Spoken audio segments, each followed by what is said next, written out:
I'm going to experiment on myself for you guys. My inspiration comes from cognitive behavioral therapy, or CBT, which is to identify all the triggers for mental illnesses. So why wouldn't this work if I did it on myself, but for addiction instead? So for 30 minutes, I'm going to sit in this chair and see what happens if I think about every trigger, every instance, every relapse, every cause, every intrusive thought that I've had causing me to relapse. The main cause of relapse is intrusive thoughts. That is what caused my last relapse, and why it's currently day 3 since my last relapse, and day 12 overall.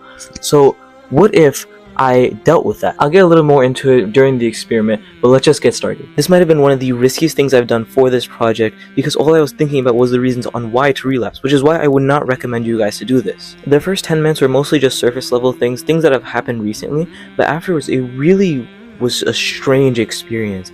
I felt things, or I remembered things that have not happened in years, and I almost felt a feeling of nostalgia, but my urge to relapse was actually going down, strangely enough. It was overall a very strange experience, and I'm not sure if it'll work, but I'll have to tell you that tomorrow. But how did this affect my work and my working out? Today I hit shoulders and back, and then went way further into functions than I've ever gone. But I didn't feel any urges that entire time. I felt pretty good, I felt alive, I didn't feel like I had an urge to relapse somehow, despite the fact that just minutes before, all I was thinking about was reasons to relapse. But would I recommend you to do this experiment on yourself if you're also struggling with a relapse? Yes and no. So I don't know the full effectiveness of this experiment, which I'll have to tell you tomorrow, but as of just today, I felt pretty good. However, that was because I was on camera.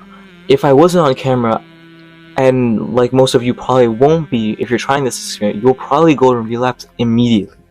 That's the main issue. That's why it was so risky for me to even do this experiment in the first place. But if you want my full recommendation on what to do, you'll have to come back tomorrow for day 14. But until then, see ya.